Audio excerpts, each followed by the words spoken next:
everyone, and welcome back to another episode of Beneath the Lift Tower. My name's Charles McGilvray, and as always, I'm joined by Simon Stacey and Jess Keble. We're a fans podcast by fans for fans of Northampton Saints. It was quite a quiet weekend, really. Not much going on. No. It was a bit boring, wasn't it? Yeah, I mean, I'm still not recovered. It was mental. That was an emotional roller coaster of a game, wasn't it? That was one that will stick with you for a long time. How are you both doing, firstly? I'm good, thanks, mate. Yeah, good, thank you. Probably more for Jess as she was there. Yeah, like I said before, because I didn't go. I was supposed to go, but I bought my flights and everything, but I couldn't get anyone to join me. The reason I didn't go. So therefore, that's the reason we won. I think. I think the reason we won is because I didn't predict we'd win. I jinxed everybody, so that's it. Yeah, what was it like over there, Jess? What was the atmosphere like? Oh, it was crazy. I mean, it wasn't a sellout, so it was a bit more. Obviously, it wasn't even. I'm not going to say it's like 50-50, but considering what Croke Park was like last year, which is literally insanity, like 80,000 people to like 2.5. Yeah, you could hear us. Like, we were very loud, and I remember watching it back. And you can hear on the telly, like you can hear the singing, the chanting, etc. So it felt a bit more, a little bit less of an sort of overall experience, and a bit more like they could kind of hear us and kind of get involved in it a little bit. And so I sat in like the area that had like probably the biggest concentration of like Saints fans together. And you could tell that the players could hear us because every time something would happen, they'd sort of look over. I think I caught like Pollock looking over like repeatedly every time, like we would start chanting something or singing something. So I think it probably felt quite nice for them as well to actually be able to hear, because the noise was so insane last year in terms of like drowning us out. And then on the day it was just, I mean, it was fantastic, but it was also horrible because I really went into it like not really that nervous, because it wasn't that I wasn't necessarily expecting us to win when I wasn't, to be fair. But I kind of just, normally I feel really nervous for games like that, but I just thought like what happens, right? Like we were, I think 18% chance of winning versus them at 82%. So I thought, if you don't win, but you put in a good shift, like at least you can say you gave it like the best go. Yeah. But then as the first half kept going, I was like, oh God, this is going to be absolutely horrendous, because I knew they were going to come back. Like, I never doubted for 1 second that they weren't going to, up themselves up a little bit at some point and actually turn it on a little bit. And oh God, that last 2 minutes was like the worst experience of my life. Yeah, that was horrific, wasn't it? I maybe couldn't hear anything. Sure. Like the tannoy was sure not good. Give that. I didn't know how he was interpreting the law, because I listened to what he said and he's kind of right, but then you think, well, if Coles has deliberately picked the ball off the floor, surely couldn't he think about giving a penalty try? Yeah, and he immediately dismissed that, didn't he? He said, "Oh no, he stopped, so he couldn't pick again, so he hadn't gone." But he did stop. He did rip the ball on the floor, which has stopped them bringing. So he could have. So I was just like, "Oh God, not on the last play of the game." And then he scored. I was like, why didn't James just kick it out? Yeah, well, James was coming from an offside position, so you could argue if he'd have kicked it out, that would be more cool for an officer for a penalty try. Yeah, you could see him spot it and back off on purpose. Yeah, I remember when it happened on the day, and you see it on the screen, you're like, why haven't you just kicked it? And then I watched it obviously back on the telly. I was like, oh, he knew what would happen if he didn't. So he, to be honest, made the smart choice. Yeah, but then he scored technically, didn't he? That was what was weird to me. I felt like the ref said it was because of touching the base of the post. I said, no, the problem is Ross Byrne being part of a ruck and playing a ball on the floor. That's why you can't allow it. And I think that's so we came to the right decision, I think. But he said, oh, it's hit the base of the flag, that's out. I said, well, that hasn't been the rule for a while now. I said, but the problem is Ross Byrne for me. Like Ross Byrne being. It is when it's on the floor. It is when it's on the floor. Right, yeah. Yeah. There seems to be a bit of confusion around. You can't ground the ball on the base of the flag. But so I think you could have probably got away with that anyway, because he did touch it before it touched the base of the thing. But the problem is he was on the floor. So he was out of the game. That's there wasn't a knock on that the ref thought, oh, there's a knock on. There wasn't a knock on. No. But yeah, he was off the ground. Anyway, there was a lot more to talk about than that. Oh God, that awful moment. But yeah, I think what was, like you said, that they came back. That was probably the most impressive part of the whole thing. Was we obviously started so strongly, got to half time. Those 2 tries near the halfway line, the half time mark really made a big difference. We were sort of out there with 15 points ahead, whatever. And but we, like you said, they'd done us proud at that point, and no one would have gone, if they turned around and lost, and Leinster had turned up, we go, it's a fantastic effort. But they didn't. Yeah. They kept going. They, at any point in that game, they could have folded, and no one would have said, how they did it really well. They just thought, no, we want to win this, and they went for it. And they were the insane, weren't performance they? was insane. Yeah, that To the man, 1 to 23. I don't think I've ever seen us put in a shift that dedicated and that focused. They obviously clearly got wound up by all the talk, especially Mr. Pollock with his wanted poster. Like they tried to wind him up, but that boy, my God, he cannot do anything. If he's not, he could be starting 7 now. Never mind going on the tour. He's just, what is he doing? He's just going insane. The trajectory he's on, mate, is beyond starting. It's like I told you, it's like he's on such a trajectory. He'll be captaining. When he absolutely gasped Pendergast on the outside, I was like, he's going to go around him here. And then as he did it, I was like, what the hell? And that's literally, I think that's his call for the 10 shirt or going on the tour gone as well, because he was awful. There's no way on earth that Pollock should have been able to round Pendergast. Not a 10. No, he got 2 hands on him. Yeah, he did. They're saying best touch rugby ever. Yeah, he got 2 hands on him. How have you not knocked him into touch there? He's only small though, isn't he? He will be a great player, but he's just not that stage. Not at the Finn Smith level, is he? Smith was absolutely any flat. Decent nudge, and he's putting a foot in touch there. He didn't have to do much. He got there. He got hands on him. Like, I don't understand how on earth he's done it, other than the fact it's just like that aura around Pollock is so strong that it's like a force field, and he got pushed off.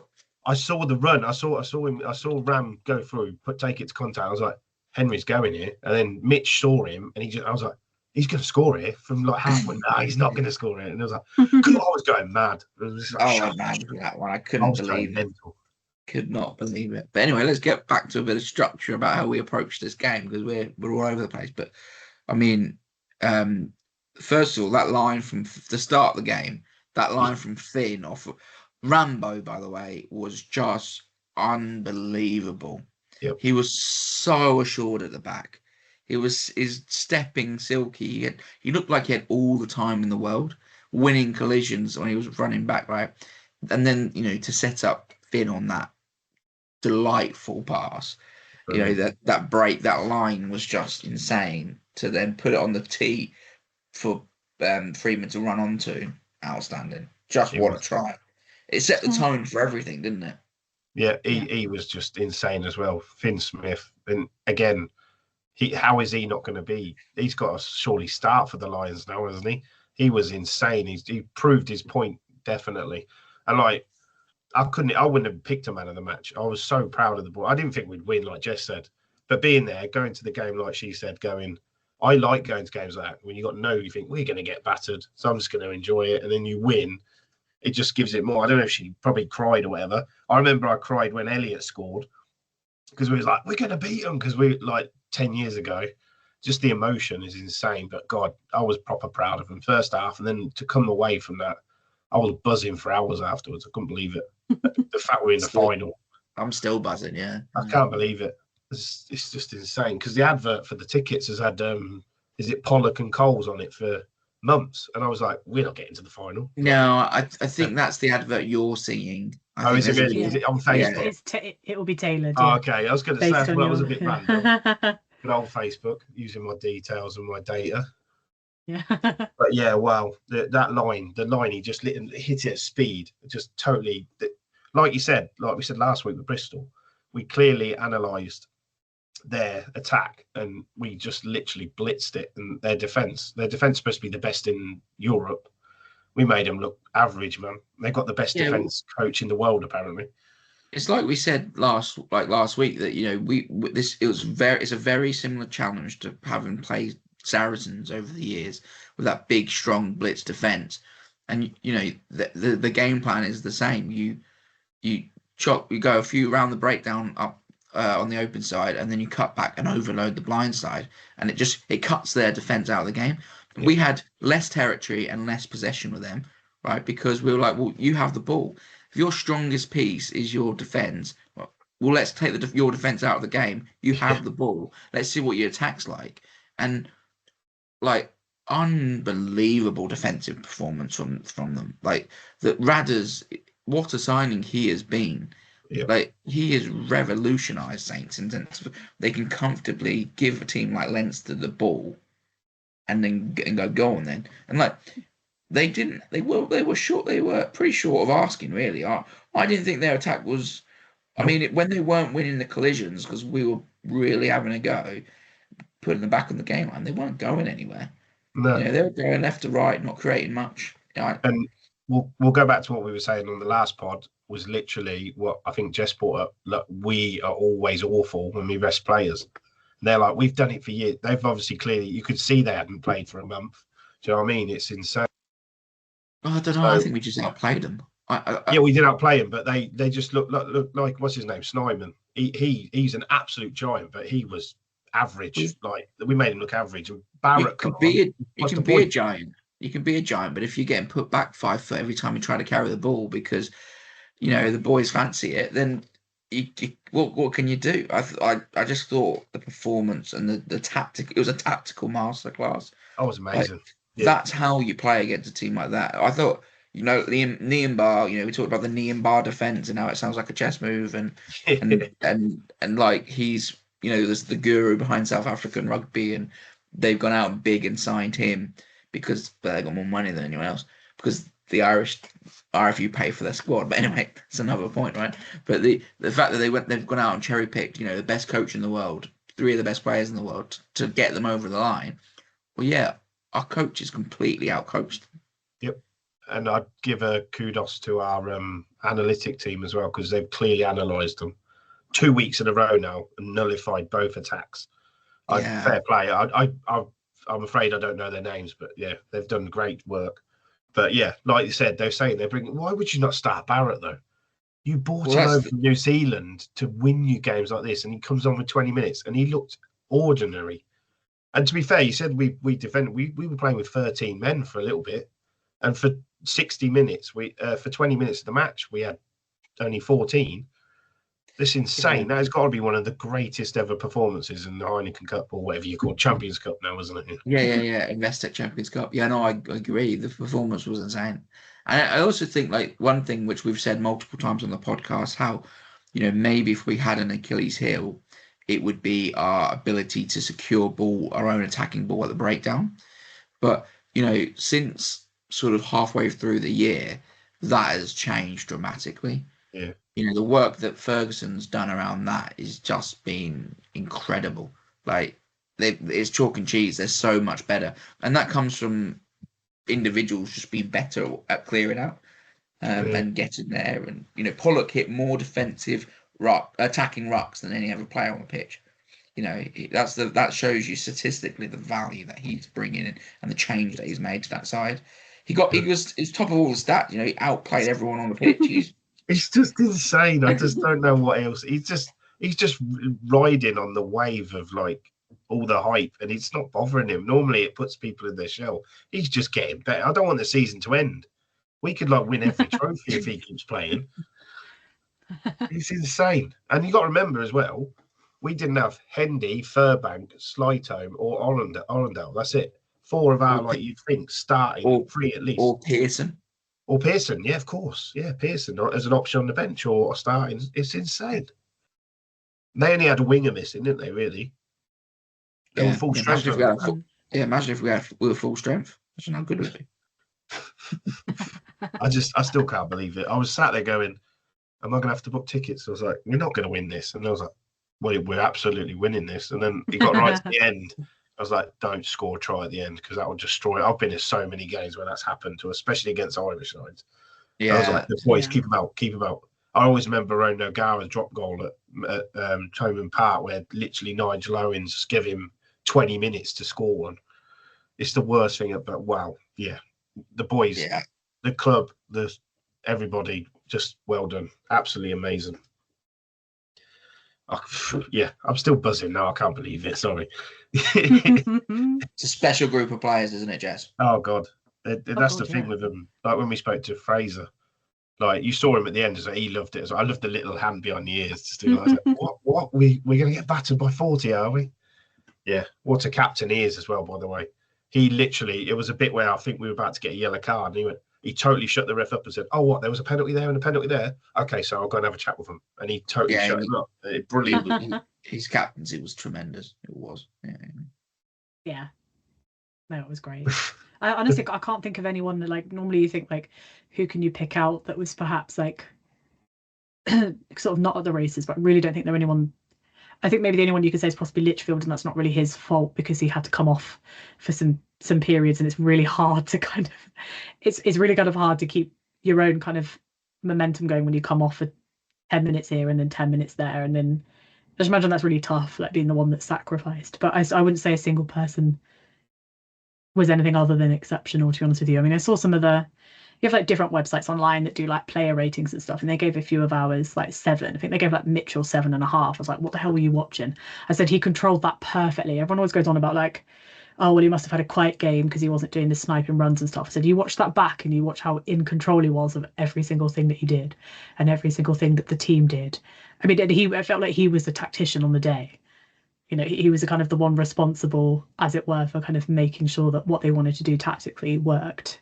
I don't think there was a single kick of his that wasn't absolutely on the money. Like, if it needed to be competitive, it was competitive. If it needed to push them back, it pushed them back without giving them the opportunity to mark or take time out of the game. I thought he was absolutely sensational. But I mean, it was really about Tommy Freeman, wasn't it? You can't not. You think about everyone else and some of the things that other people did, but there's no way you're not giving someone who gets a hat trick in 38 minutes man of the match. Like, I mean, what is that kid doing? It's ridiculous. I mean, honestly, it's insane. I'd have given it to Pollock. Sorry, I'm not because no, I wouldn't have. I don't. I think we think that Tommy Freeman does all of that like easy stuff, but actually, when you kind of look at the back and see like having to make sure you're in the right place, like I just don't think you can't have a hat trick in the semi-final against Leinster away from home and not have man of the match. I would. I honestly think you could have given it to quite a few, especially like I said, having watched it back on there, because it's hard when you're there on the day and there's the emotions running high and lots of things going on and you can't see absolutely everything. And like watching it back, you think, God, you really could have given that to like anybody, to be honest with you. I agree. You can't not give it to Tommy because he was insane again. But just the work rate, like Charles said, he topped every stat. He scored one of the tries of the season. That run, like, and no, I'm not just picking him because he's the chosen one. He was everywhere. He hit everything. He was just for watching the game. I would have picked him. It's hard to not give. Didn't we do that Seabrook though? I think Seabrook scored a hat trick and didn't get man of the match. I think a little while ago. Yeah, that was the last game that Tommy Freeman didn't score. Yeah, the other that was he didn't get man of the match. But Freeman was insane again. God, if he doesn't start for the Lions as a wing, and being honest, you mentioned Mitch. I think Mitch. It will not happen because the coaches are Irish, but I think Mitch has overtook Gibson Park as well. He looked ordinary. I think he outplayed him, and like you said, he controlled the game so well. You know, we played very much territory based. Happily gave them possession in the areas of the pitch where we were happy to defend, and like you said, that was all predominantly due to Mitch's kicking, which was just incredible. You know, the distance he gets on his box kicks, hit between him and James. They've got to be two of the best kickers in the if not the best two kickers in the Premiership. I know people rave about is it Ben Spencer, but you know, Mitch, and you know, they think that's his standout point. Well, Mitch is better than him. I think Mitch is up there at the moment as one of the best players in that position easily. You know, no Dupont, he's really challenging at the top. I mean, Freeman is just a physical freak that has like skills for days, doesn't he? I mean, there's just no stopping him if he's got a sniffer. I looked at this earlier, right? He has scored 10 tries in the last 5 games. It's insane. He hasn't stopped scoring. Every game he's played since the first Six Nations match, he's scored in, hasn't he? Yeah, he scored 1 in every one of the Six Nations games, right? He scored against Sale. But his last games, Leinster 3 tries, Bears 2 tries, Cast 1 try, Claremont 3 tries, Sale 1 try. That's his last 6 Saints games. And then you scored in every one of the Six Nations, so it's 15 in 10 games he scored. Yeah. Like, It went I from, know I think team. the Lions discussion around him went from like, yeah, he'll go, to all of a sudden just literally being like, if you don't start him, then you've lost your mind, because he's just on a roll at the moment. Yeah, exactly. Yeah. He does everything. Like, you know, it isn't even just the try scoring, is it? It's like everything else that he does around, you know, competing for balls, trying to slap them back to the team. You know, he gets involved in every single aspect. I can't think of a single part of his game where I think, oh, he needs to work on that. And that feels like a really rare thing to have for players. You know, sometimes even some of the best in the world or in the country, you'll be like, oh, there's maybe a slight element of their game that they could maybe improve a little bit. And I'm really struggling to think of anything for Freeman. And I think it's not. Sorry. yeah, I was just going to say that the whole game really was about Lions matchups, wasn't it? Like that really was kind of part of the marketing around the game. And I can't think of any one of those battles that they pointed out that we didn't absolutely dominate. So I do think we've probably given, and it's a good thing, probably given Andy Farrell a bit of a headache, not necessarily in terms of who he plans to take, because he's probably solidified that by now with it coming out in a couple of days, but certainly a headache in terms of who do I actually make my starting person in this position. Because before last weekend, I would have probably still said Mitchell second to Gibson Park. But if that's how Gibson Park is going to play versus how Mitchell's going to play, that would be a crazy choice for me. Some people weren't even talking about him, and some people were saying, oh, the Saints lads will be like Freeman and Smith. And I said Mitchell was always going. I never doubted in my mind that Mitchell was always going as second choice at a minimum. But I think it's going to be very hard to overlook him as kind of the starting nine at this point. But yeah, it was ridiculous, wasn't it? Like everybody fronted up when it needed. Like it's like Simon mentioned about like Snyman. Like normally he's just, his size and his weight is enough to get him to push through, but I don't reckon he made a single meter. Like, and one of the good aspects of Simon's game normally is obviously because he's 6'9", like he can get the ball offloaded. You know, he can always manage to get the ball offloaded, but they targeted that. They obviously targeted sort of how and where on his body to tackle him, because I reckon he did that once across the whole game that I can remember seeing. And they nullified every aspect that allows them to open up the game. I mean, James Lowe didn't even exist on that pitch until he kind of scored that try, like really like quite far into the game at that point. And he's probably one of the most ruthless players, probably one of those ones where you're just like, oh, I do not want to go up against him. And just sat them all down. You should have seen their faces when they were when they were running down the tunnel at half time. But afterwards, it wasn't just like disappointment, it was like shock. I genuinely don't think they expected that to happen. And I don't know if they've listened to their own media narratives too much, or they put too much emphasis on nilling the previous two teams. I think they thought it was going to be a simpler task than it was. And in the second half, I think they realised it wasn't, obviously. And they kind of came back out and their level came up a little bit. But they looked genuinely shell-shocked. Like it was like that wasn't the plan. Yeah, I think the bench did have an impact, and that's why it did get a bit tighter. But I think, the problem is, and we've said this on the podcast, is if you're a national side playing in a domestic competition, you don't have, and rugby is an enormous amount of mental game, and you're not having to go to those depths on a week in, week out basis, because you can operate at 6 out of 10 and still win the league, right? Yeah. When you get challenged, you haven't got that muscle memory, that DNA to go to 11 out of 10 in getting into dark places mentally to make wins happen, because you're never challenged. It's like, that's why Ireland aren't necessarily the side I think they could be, is because their players aren't going through the rigors of losing to Tigers at home, playing against a really good Gloucester team that really fancy it, and knowing that if you're not on your mettle, you'll get beat by every team in the Premiership, right? Leinster can send out second string team that can play at 6 out of 10 and still win that league, right? And there are some of the South African teams now obviously make it a bit different, but our boys are challenged every week. They go also, every week. They have to go to deep, dark places, and therefore when they need to, they know they got the gears and how to get to the gears. And Leinster didn't have that. I don't even think it's not even just that. It's also kind of like the relationships that you build with your teammates going through those highs and lows. Like, we are the team that we are because we've literally hit the peaks of the sport in terms of winning the Prem, and we've also hit the lows. Like, the first half of the season was a fairly big low. The loss to Tigers was a fairly big low. But you go through that with those people. And so I think one of the things that really helps us as a side is how genuinely connected they are off the pitch and on the pitch, because they do that week in, week out. They spend time with each other off the pitch. They have those experiences, and Leinster they don't have that to kind of call on, really, do they? I mean, sure, they played together a couple of times, but they play together. Most of them play together when they play for like Ireland and stuff, but it just isn't the same as the kind of relationships that you cultivate on a week in, week out basis, because they're not seeing each other week in, week out, really.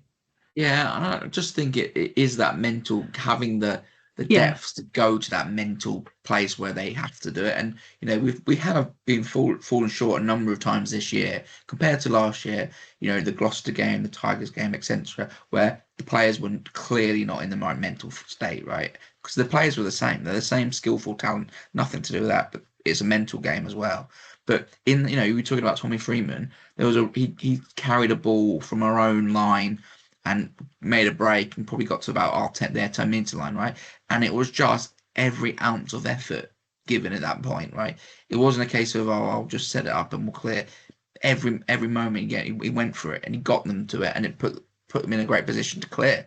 Like every action that every single player did was on the money, full effort. Really, they gave everything. Talk about the attitude of Snyman. The whole defense was like a swarm. One take, two men hit tackle, 4 are in trying to stop offloads. Like they were just on it. Everything was full gunmetal go. It was it was just phenomenal that they had that capacity. Like they're such a special group, and if we can find that attitude every week, they'll win most games. It's just how can you keep that for that period of time, But it'll be the press, won't it? They literally, I don't know, it's not a dig at Leinster fans. Loads of Leinster fans are now selling us their tickets because they probably didn't go to that match because they'll be easy. They've gone to that game, a bit like we did with Ealing. We'll win this easy, and we got proper showed up that day, and that's literally what happened to Leinster. They only lost by 3, but if you look at the game, we dominated everywhere. It's only because they've got such quality. We've got quality, but they've got like big players that can score easy. That the only tries they score were their quick taps, wasn't it? Really, there was no flair tries other than the low one. They were just a quick tap on the line, which is hard to defend because you think, well, where are they going?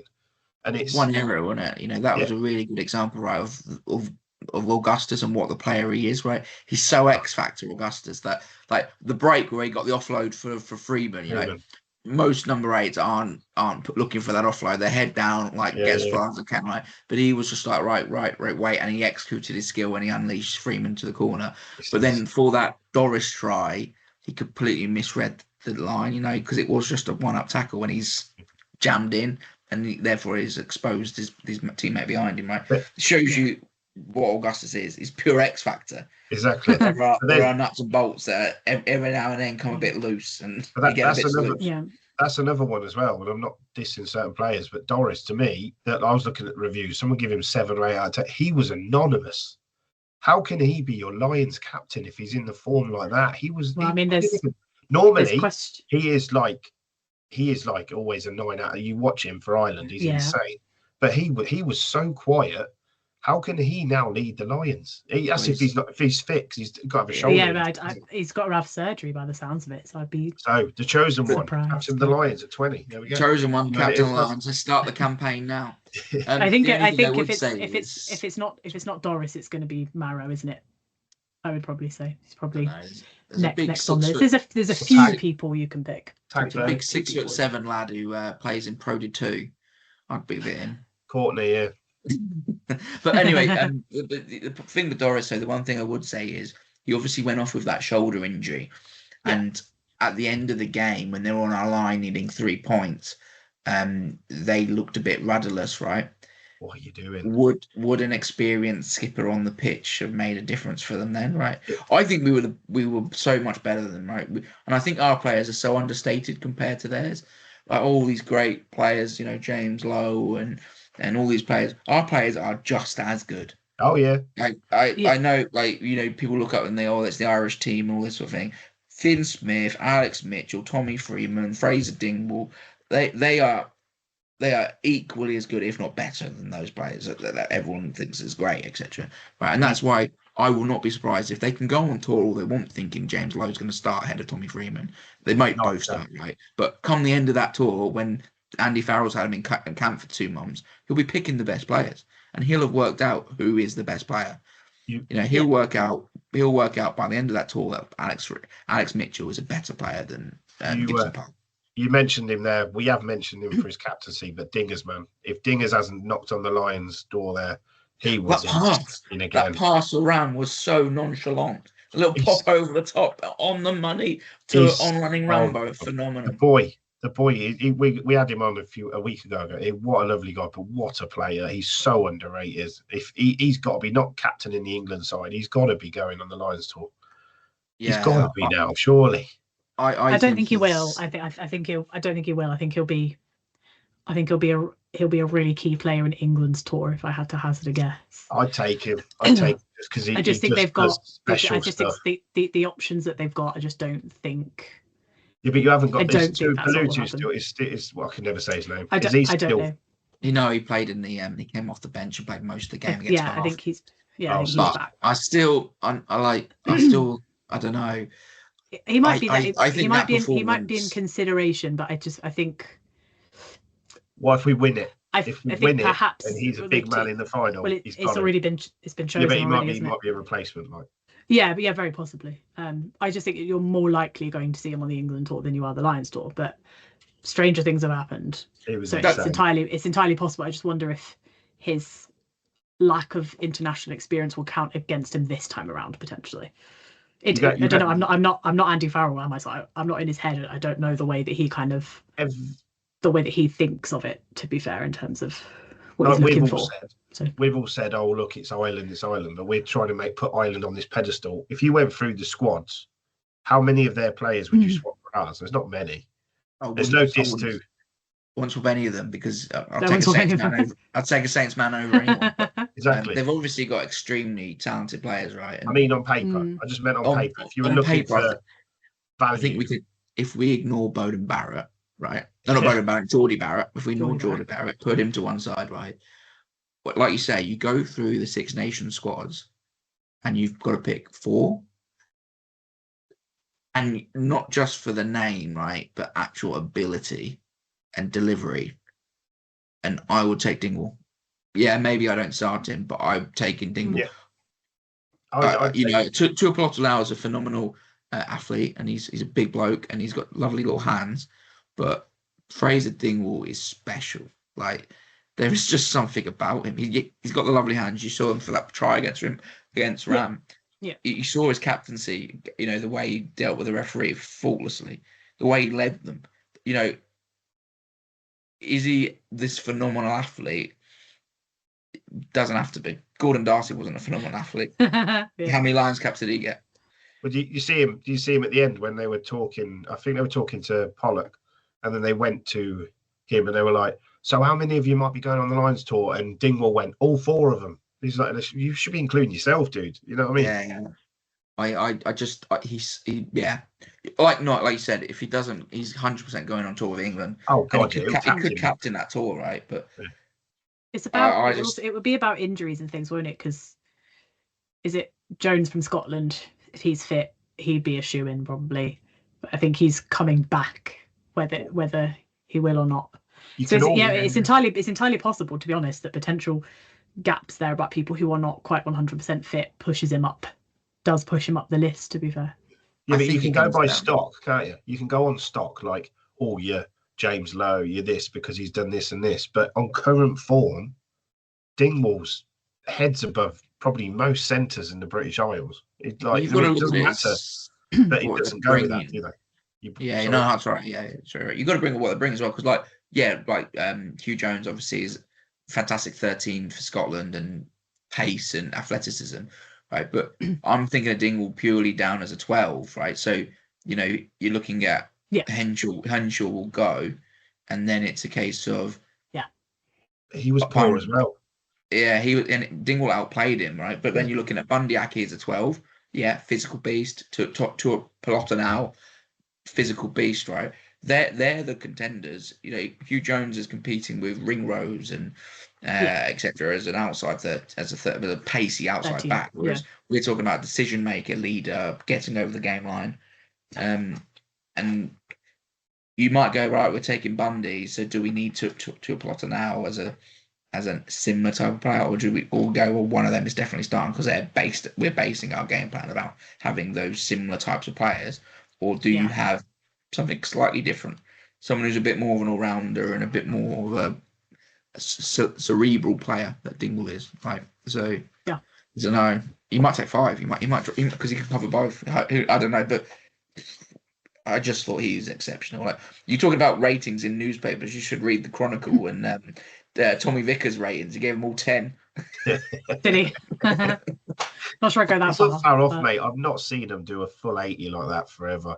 And I think they were hurt by the fact that everyone was just like, you're going to get battered by 40.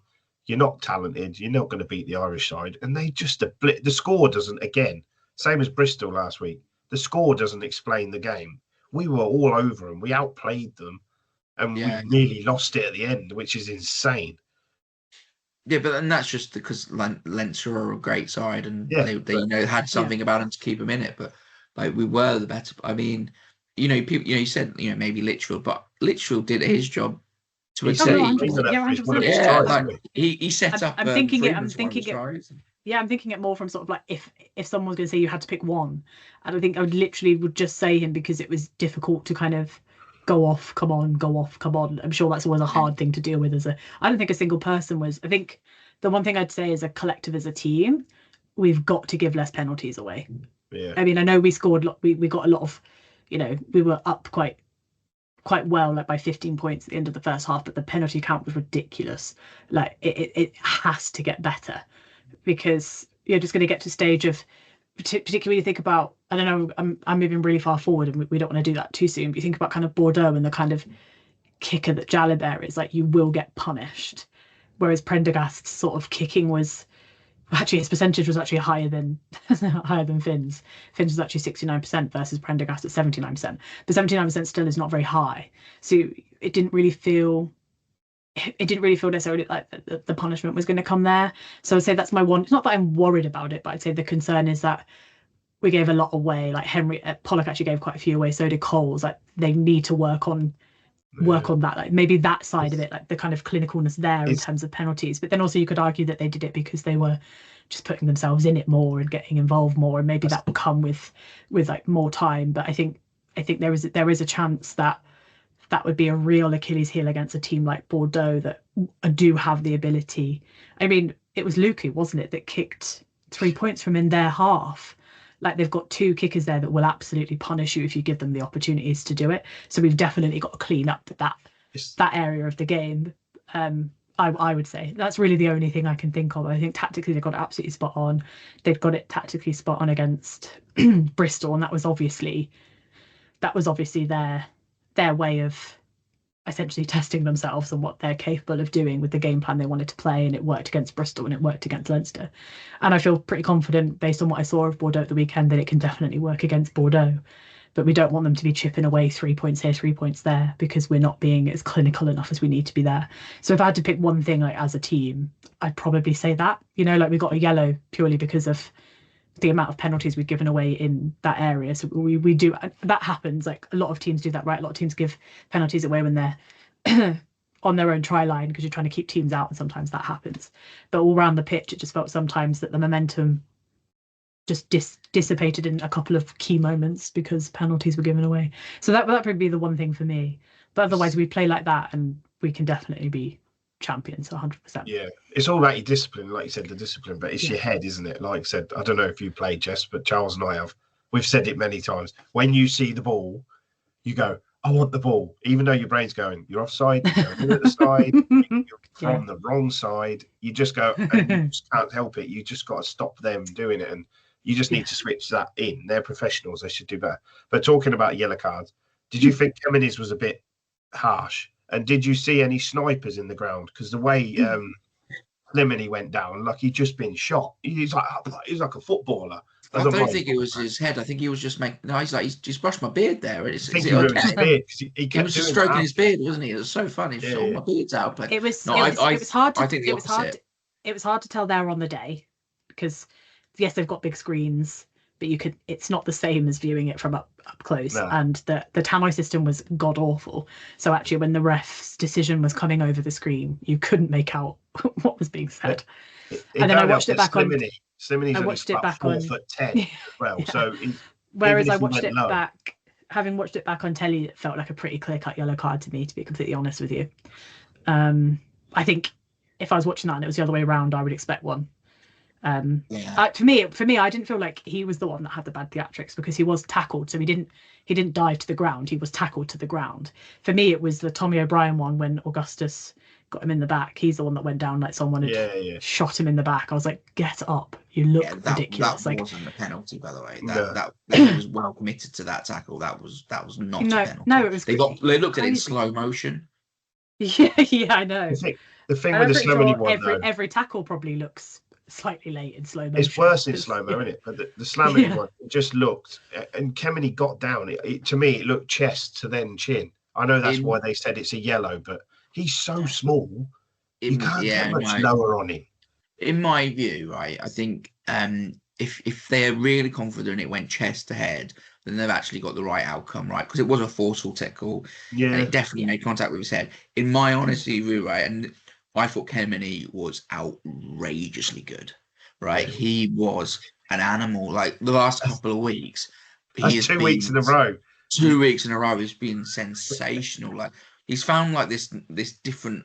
He's like he's got a new spirit animal or something because he's gone from being like a great athlete around the park, getting around, contributing, looking really smart in the wide areas, etc., to an absolute beast, an absolute mongrel of a player who he's getting in the faces, he's aggressive, he's putting in big shots.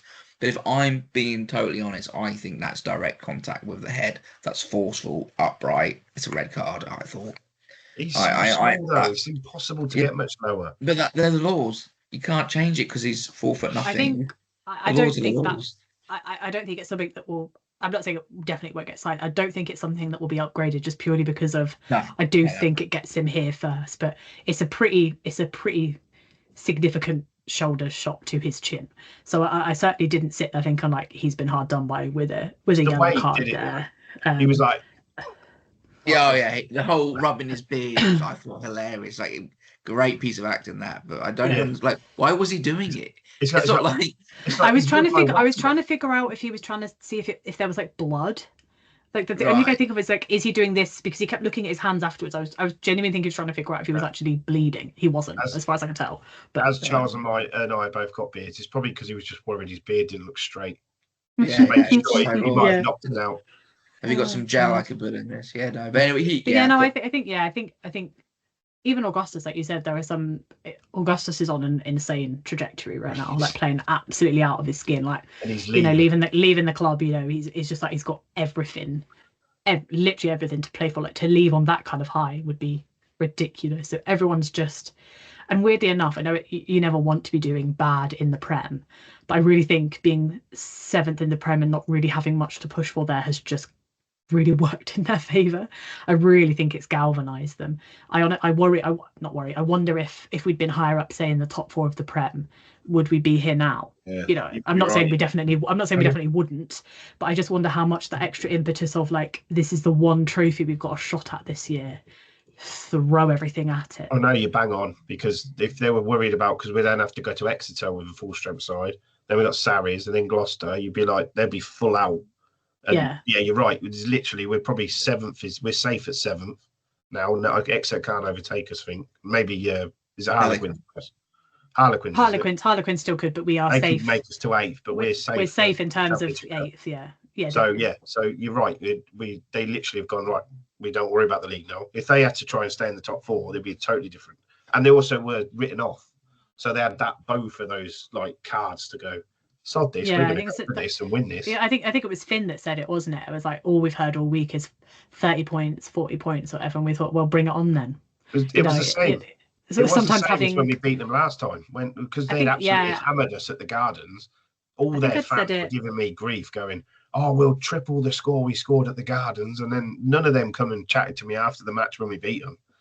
I think I said it last week on the thing that like what I felt gave us a better shot, weirdly enough, than last year's game was being written off, so being the underdogs, not by a tiny bit, but by a significant margin. Like in that case, it's almost like you've got nothing to lose, because if you do lose, it was kind of expected, and so you can just go and throw everything at it. And not that obviously they took it seriously. I'm not saying that like they just went, oh, this is all we've got left, so let's just go and see what happens. Like they obviously took it really, really seriously and got the tactics absolutely spot on. But I wonder if actually that kind of position of where we are is actually been a really big positive for us in this specific tournament. Obviously, it's impossible to know. It's impossible to know because we're not higher up. But I feel like you said, if you're still pushing for a top 4 place and a semi-final in the Prem, I'm not saying it would be 100% a different outcome, but I wonder if it might have been. It 100% would have, right? Because the whole thing of our English teams can't compete in Europe because of the salary cap and everything is clearly nonsense. We're in the final, and I'm saying it, we're going to win it, right? So we can clearly, English teams can, they do things correctly, develop their own talent, and try good coaching, develop their own talent, bring in a few cherry-picked good people from across the world to make your squad better. You can compete in Europe. What the hard thing to do with a salary cap is compete across 2 fronts. Both, yeah, definitely. And so with Leinster, like we've said, Leinster don't really, in terms of play their strongest team throughout the URC. They might come in at the final stage, but they've got massive squads of players they've developed through that academy that can compete at that level, and they can then just drop in the top international. So it allows them to compete across both. And the French teams are obviously spending 13 odd million on their squads, so they can. But that's the difficult thing, is competing across both. And because of the fact we are, like you say, we've been out of the Prem for a while. We can send a weakened side to Newcastle and let us prep for this match, because we've got nothing to lose. Mathematically we're not, though, are we? Technically we can still make the top 4 if other teams lose, but we ain't going to happen. But I'm just saying, you got to keep your powder dry sometimes, haven't you? You might make the shot, but sometimes it's the shot not taken is the best shot. I think one thing as well to say, tactically, I thought, like I said, we gave them the ball, we nullified their defence by not letting them use it. I also think one thing we did in terms of nullifying them, purely by pure skill and effort, was their mauls went nowhere. Our maul defence was unreal. Yeah. Like, that's what Leinster do, win a penalty, kick to the corner, Sheehan gets on the back of a maul and they score, right? Never looked like happening. To the point when they were turning it down and doing the quick taps. I know they scored off one of them, but you would have thought at the end there, kick it in the corner and get Sheehan rumbling behind. But because we performed so well for it, they hadn't gone, we'd driven them back half the time. They didn't even go for that as an option. We've got into them. It's so effort. That's another one on the pitch. It's not going to happen, bless him, because he's not even in the England recognition. But Langdon absolutely nullified there. He was the best hooker on the pitch. I think he was so quiet. I think the only line out that we had that was bad was when Augustus had to throw it. And because Augustus threw it, they were like, we're going to compete because he's not going to throw it straight. He didn't throw it straight. They got the ball back. Which makes 100% sense, doesn't it? Because I was like, there's no way Augustus is throwing this straight. It's not his job. And and then they decided to just chuck a person up. And there was one time where Langdon did double throw. He did dummy throw. He dummy throw. There's a bit of miscommunication, wasn't there? But he literally emptied the tank again, didn't he? 100%. I mean, everybody did. Like, honestly, everybody did. He could have been man of the match, and if he'd performed like that in any other game, he would have probably been man of the match. Just like Kemeny would have been man of the match in any other game. That's what I mean. I feel like we can say that about so many of them. You hear Charles now, Kemeny's new number 1 fan. He's like, he's just a pleasure player. He's just there now. He's his best mate.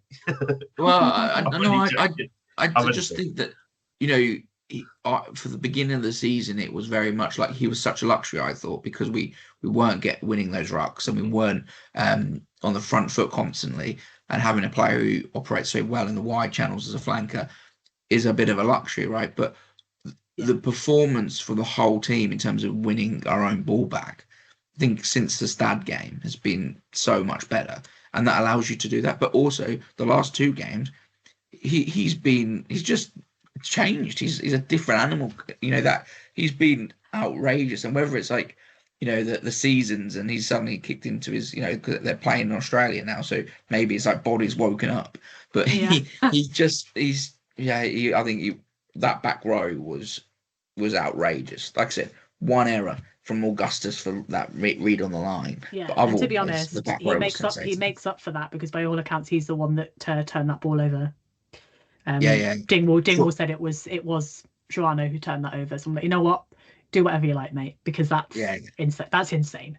That was That's an what you get. insane thing, like to turn that over then. And then I thought, and then to have like literally essentially like 45 seconds of having to keep hold of it, which is, you think, 45 seconds is nothing. It's everything.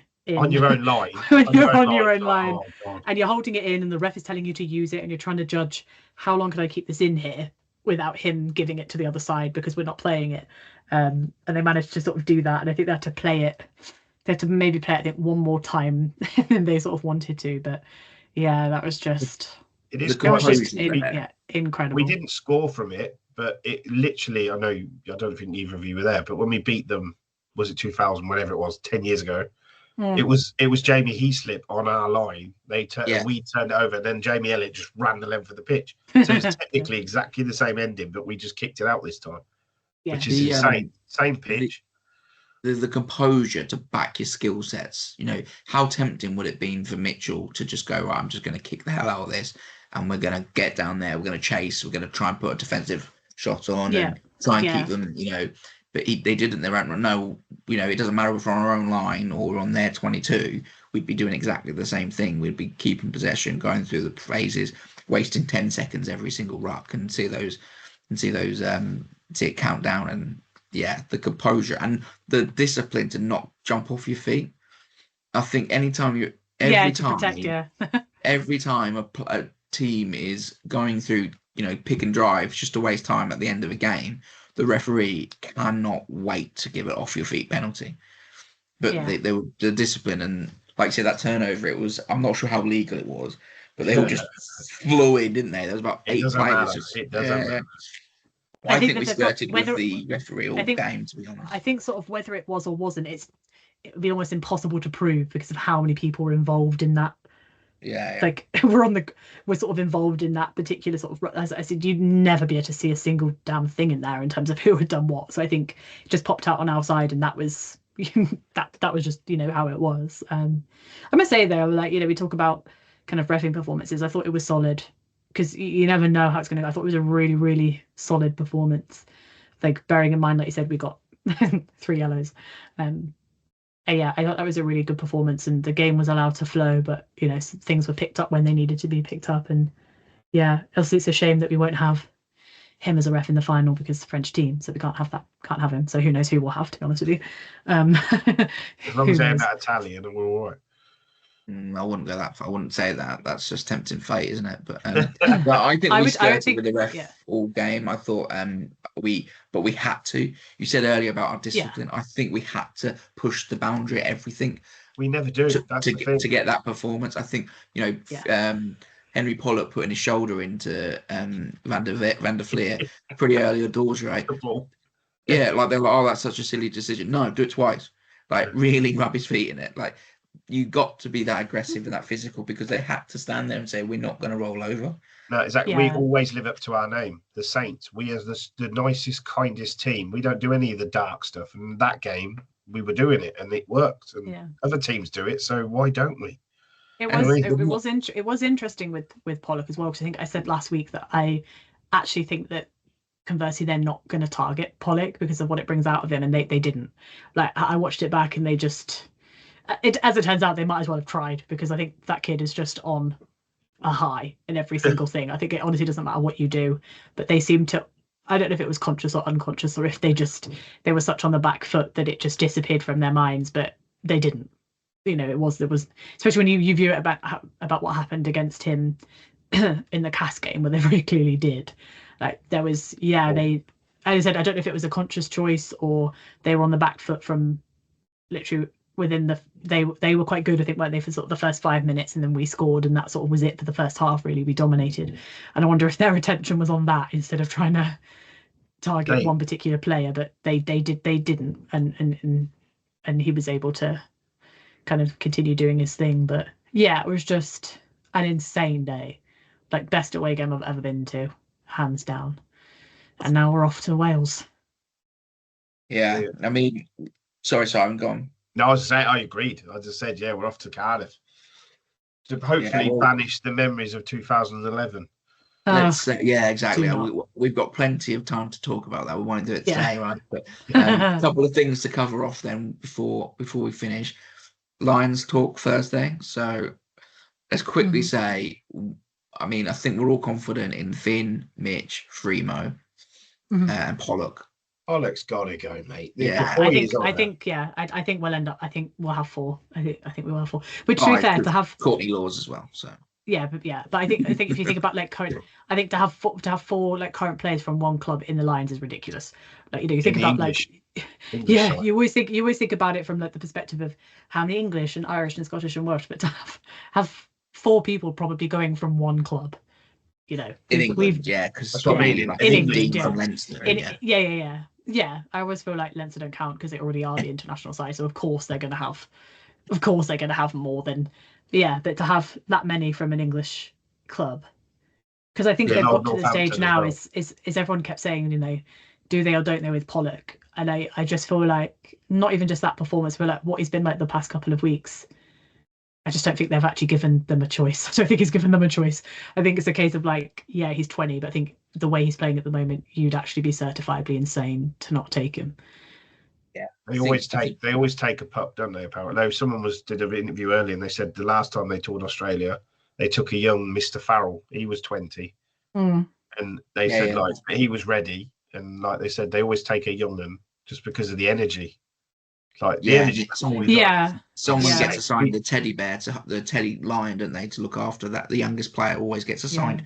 So if the youngest player is like 27, it doesn't really work, does it? But I think that was the key thing about what they were saying about Pollock, weren't they? They were like, well, what's he going to be like when he comes up against like the Springboks? I said, well, he did come up against one.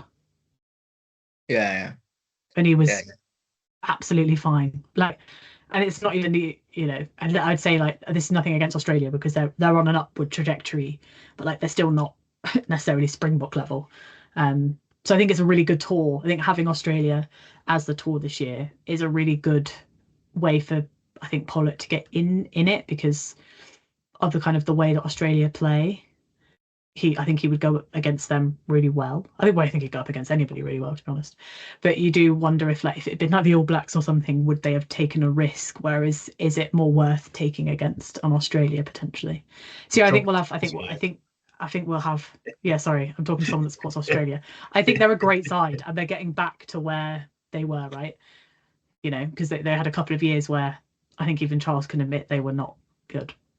Australia are on the right way up. But they're definitely going on the right way up. I don't think the fact that it's Australia and not South Africa has any impact on selection. I think they'll pick the best 38 players, but I think Pollock's in that camp anyway. I think he's now.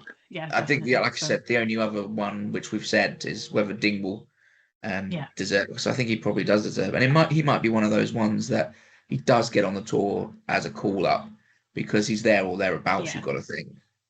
But Furbank's just been so unlucky, hasn't he? Because he would more than likely he would have been playing, and he's the only player you'd think really who 100%.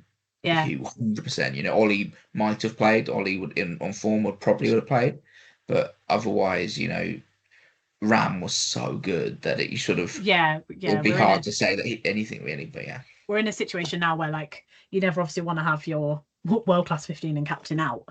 But if Ram is going to play like that, we're going to be in absolutely safe hands. I don't think we have anything to worry about in terms of. That's what I say. You got to remember, like I said earlier, you got to remember we didn't have Furbank, Slightholme, Hendy, and Arundel. Like they're like 4 starters. Like it's to still do that with those. Just one missing, but 4. And I think what's so special about this team is that it's so much part of Furbank as well. So I always think there's always something about this team that they can go anywhere and they can win because it's really special. But when Furbank comes out, I sort of think he's a big part of that special. But so to add him into that mix would be just hopefully he's fit for the final. But anyway, we'll get to that. One quick, very quickly. think about a game that I don't think anyone else has thought about recently, and that's away to Exeter. Yeah. I feel sorry for anyone who's travelling down. I'm not, but I mean, I can't. I think it's a bit of after the Lord Mayor Shire, that game, isn't it? I think we'll be very rotated. Yeah, it'd be Wanderers. Yeah. It'd be a Wanderers matchup. Well, I would anyway. But then, change it back. Yeah, I think what we need to do over the next 2 weeks is exactly what we did with Newcastle and then Bristol. You rest them. Obviously, I know for Newcastle we ended up, I think, having Smith and Mitchell play anyway. Whether they will or not is the question. I think possibly not this time around, but you do exactly the same, right? You rest them against Exeter and then you go strong against Sarries, because then the game is the week after Sarries, isn't it? So I think you go strong against, and I know we've said this before of would you risk the injuries? I said the bigger risk to me is going into any final undercooked, because then the reality is if they don't play for Exeter and then they don't play for Sarries, by the time they get then it's been 3 weeks. That's just not, that shouldn't factor in. So I think, and I also think you want to win at home as well against Sarries. So I think they'll just go strong simply because of that as well. Like the added sort of bonus of you really want to win at home, right? Your last home game of the season. Last home game of the season. You're sending some people off. So I think heavy rotation for Exeter, bring all of them back in and go at it against Sarries so that they're all ready for, because I think that really benefited us, definitely, having all of them play against Bristol, not just play against Bristol, but play like fantastically against Bristol as well. And it really puts you in a good position, I think. So I think for Exeter, I'm not going to guess who the team is going to be, because I think they'll recycle everyone out. Then it's a question as well about Smith, like, because we don't really have a 10, so I don't know what's going to happen there. Is there a chance that he might have to play for a tiny bit? Very possibly, but otherwise I think pretty much a rotation in terms of people that were on the bench can come on. So Munga, for example, I would expect potentially to start, something like that, and swap some people out. Maybe some people that weren't involved last week at all will probably have something to give Glister another run out, for example. I think would be a really good idea. Yeah, I agree. I think you go send a completely rested, completely rotated side, and the likes of Wright and Glister, and even players who haven't played like Baker and Finn Brown and Archie Benson, who might all get runouts, right? There'll be a few, Angus Scott Young and Munger and Lockett, you sort of first team. Yeah, maybe Westhill, maybe Hafar. He was great. He's been amazing the last few weeks coming off the bench. He was possessed. I don't want to get into it, but the two props who like the older sort of icons, West and Miller Mills, have sort of come to the fore at the end of the season and been tremendous. But let's not get into that. But like you said though, the only thing I'm not sure about where they are in terms of selection of rotation is Finn Smith and 10. Because without GMC and then without Savala, there isn't really. Play Hutchinson, but Hutchinson, he's probably still got a bit of Guinness in him. And also, I think the whole squad will do. He was a fully part of that effort. He was phenomenal. So it's not like, and he'll be a starting player, won't he? He will be a starting. So, that's the question of, what do they actually do? Do you have Tom James do it, like, genuinely?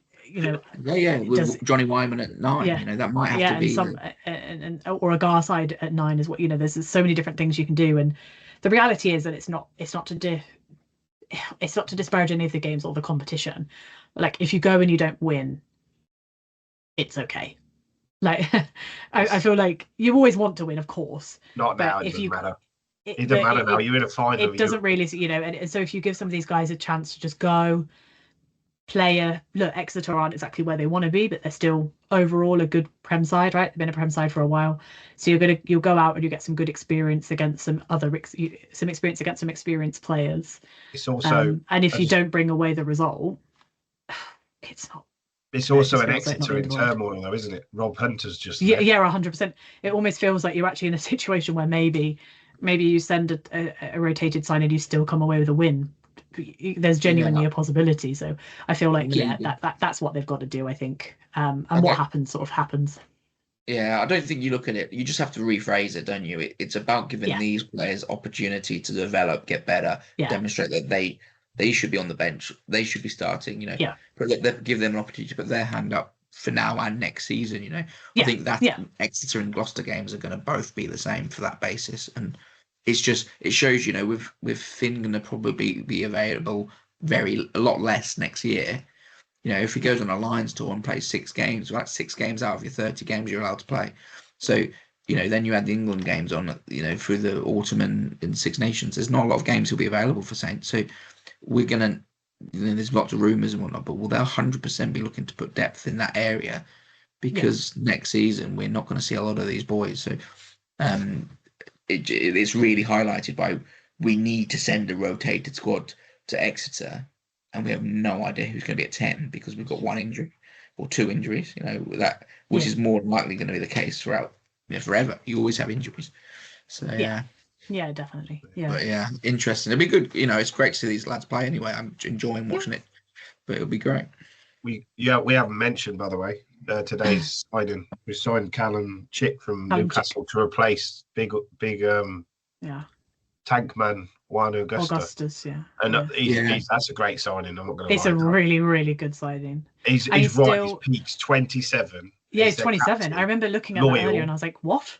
Yeah, every time I've seen him play us in a poor Falcons side, that's not a diss to the Falcons fans.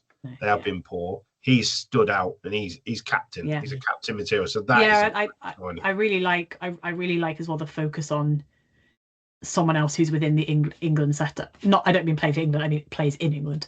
Like someone who is, has played in England for a long time, building someone like that up. Like I said, at 27, you're getting him at like the perfect time. Someone who's been at Falcons for, I think, 9 seasons, they said, has been the captain, super experienced, and still you could get sort of 2 contracts out of him. Yeah, we didn't do too bad last time either. Did we? When we signed Newcastle, Mr. Dawson. Yeah, so I think it's a really positive sign, definitely.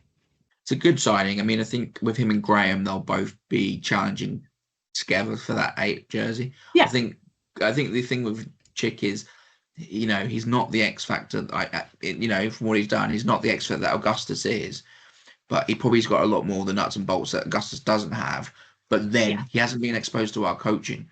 No, exactly. Exactly. And you got to back this coaching group because they're the best coaching group around. I think they make players better. Yeah. So you can have those nuts and bolts, and if we can add a bit of X factor into him, bit of ball carrying, etc., then it could be a really great sign. But it's great. I also think it's a bit sad to see all these players leaving Newcastle. I know we are focused on Saints and we want, but. They've developed all these talents and they're leaving because they can't keep them financially. Newcastle are a fantastic big club, and it is sad to see them sort of being dismantled like that. I think it's why they probably don't. They probably don't begrudge Chick for leaving, to be fair, because he's actually been so loyal, despite the fact that that's been a very up and down, topsy turvy time for them. They've never really hit the heights in that time period. It's not even just the financial side of it, is it? It's also the fact that they've got these players, and there are some really genuinely fantastic players there, and they just can't get the results. And so I think a few of them are just kind of hitting that stage of especially someone like said that Chick, who is 27, is kind of hitting his peak and is probably thinking with absolutely no disrespect to Newcastle whatsoever, because they're a great club, but they are not going to give him the ability to push on in his career. I think even Newcastle would probably say that, and fans would probably say that someone who's 27 and is, he said, hitting that peak and is probably more than ready to kind of push on. It just isn't going to happen there. He's done his dues. That's the reality. Yeah, 100%. It's like if it was the other way around and it was Northampton had gone down and someone had stayed for kind of 9 seasons when it hadn't quite hit the heights that they would have wanted, I would absolutely not begrudge anybody from sort of, it's just like you said, it's the amount of them that are kind of the amount that seem to be going at within this sort of season in particular. It's also tough. It's also that there doesn't seem to be any light at the end of the tunnel for Newcastle at the moment. It's not like they're mid-table and they might get a good squad together and go again. It's a case of no one knows where the money's going to be coming from. They don't look like they're going to be challenging for a considerable future. So, like you said, if he wants to progress and challenge and look for England caps, he has to leave. It's just a shame when you look around the Premiership and you see the number of talented players that have come through that North East academy. and if you put them together in a squad, they'd be bloody good. Yeah, Like, yeah, it's just yeah, I want them to be good. Like that's the reason why Saints are playing so well, because like I said, they get challenged every week by great sides. And for the last few years, Newcastle unfortunately has been a week off.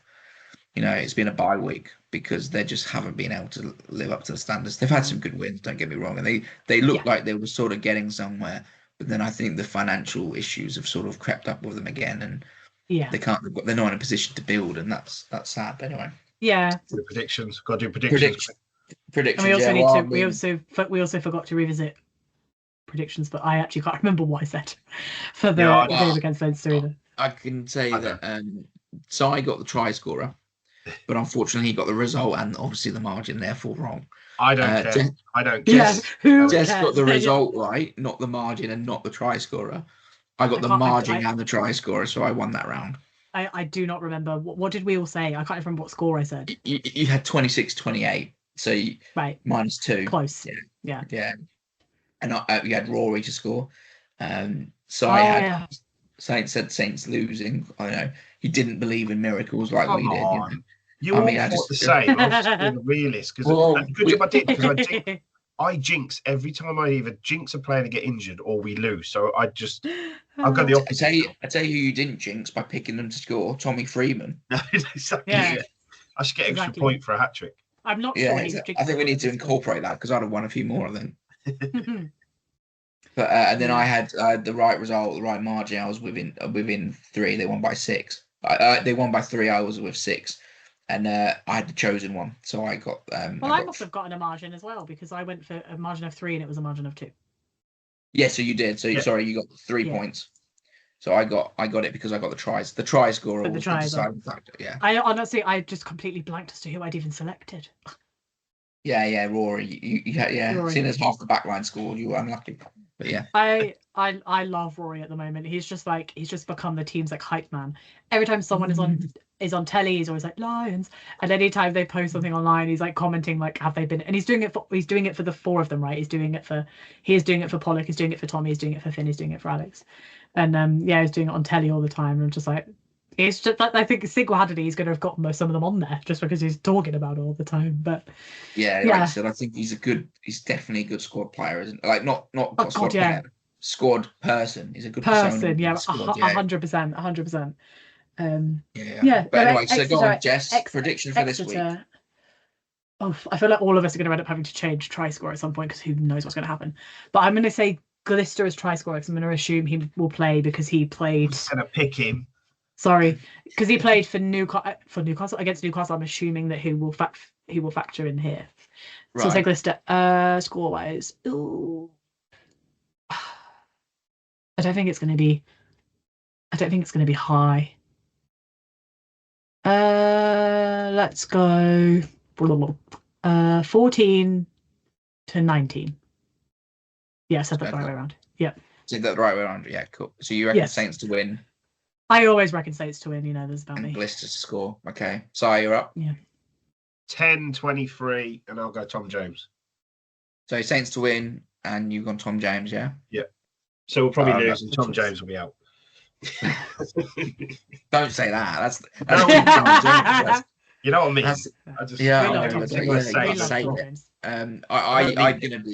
I'm gonna be realistic. I don't think we'll win. I'll be honest with you. I'm gonna go 21-16. Just to emphasize the thought. I thought we'd win last week, so I went for us to win. This week, this week I don't think. I think it was in 2 heavier rotated sides, and I think there'll be a lot of players trying to prove a point down at Chiefs. So I think it'll be a tough ask. For try scorer, I will pick a Saint. But I've gone 21-16, but I will pick a Saint to score try. And it's difficult, but I'm gonna go Litchfield.